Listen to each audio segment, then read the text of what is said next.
G'day, welcome my friend to WTK, the What to Know show about the laws of lifetime growth by Dan Sullivan and Catherine Nomura. I'm your host, Peter Whalen, and if you want to make the most of your life, then you want to grow. A good book is a mirror that you can hold up to yourself, and there are 10 laws of growth in this little book, and the laws are like 10 little mirrors that you can hold up to your own behavior to see if it's supporting your growth. It takes about an hour to read it, but you'll be putting the laws and the questions to use in your own life forever. As I read it, I felt buried by an avalanche of ideas and revelations that I'm excited about. Dan runs the Strategic Coach program for entrepreneurs here in Toronto, which means that he spends his days thinking and teaching personal growth. I call him Dan because that's his name, but I don't know him. It's a small world, though. My old roommate was a programmer for him, and 3 of my clients were also Strategic Coach clients. So the first law is that you will grow if you always make your future bigger than your past. So what does that mean?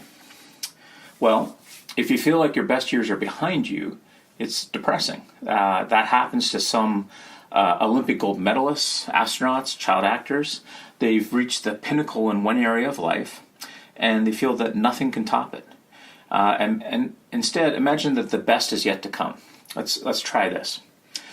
Imagine you and I are having a chat 3 years from today. What would have had to have happened in that time for you to be happy with your progress, with your growth? Then aim for that. Reading this next law, it gave me goosebumps. It's an idea I had never considered, and that is you will grow if you always make your learning greater than your experience. All right, so what does that mean?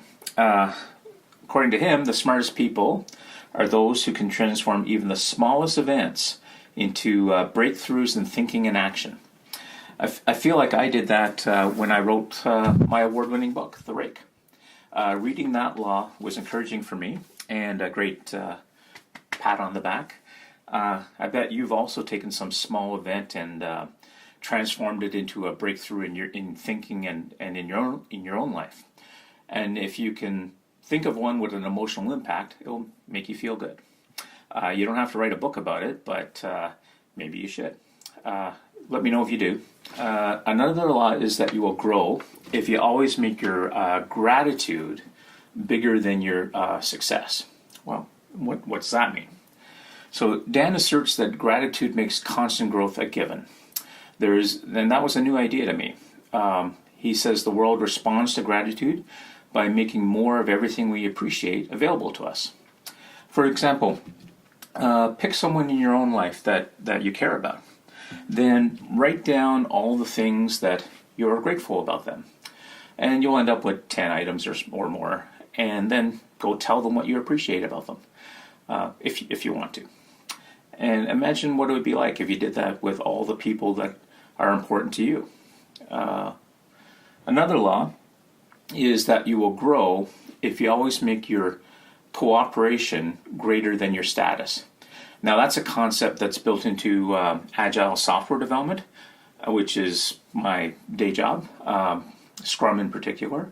The idea is that what you do as a team matters more so than the individual accomplishment and the recognition you get. So getting things done through cooperation is a threat to people who are more concerned about their perceived status.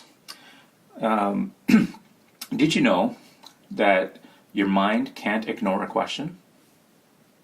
The last law is that you will grow if you always make your questions, your what? Your questions bigger than your answers. So a great question can keep you thinking and growing for a lifetime. Questions like, why am I here? Where am I going? How far can I go? What do I stand for? What is the Matrix? My thanks to Chris for suggesting today's show. And if you read this book, I'd love to hear your thoughts on it. And would you do me a favor? Click on the picture in the corner to subscribe to my channel, because that's helpful. and leave a comment or share it with a friend, and click on the thumbs up button. So thank you for watching. Be seeing you. That's fairly interesting. This is the What to Know Show with your host, Peter Wayland.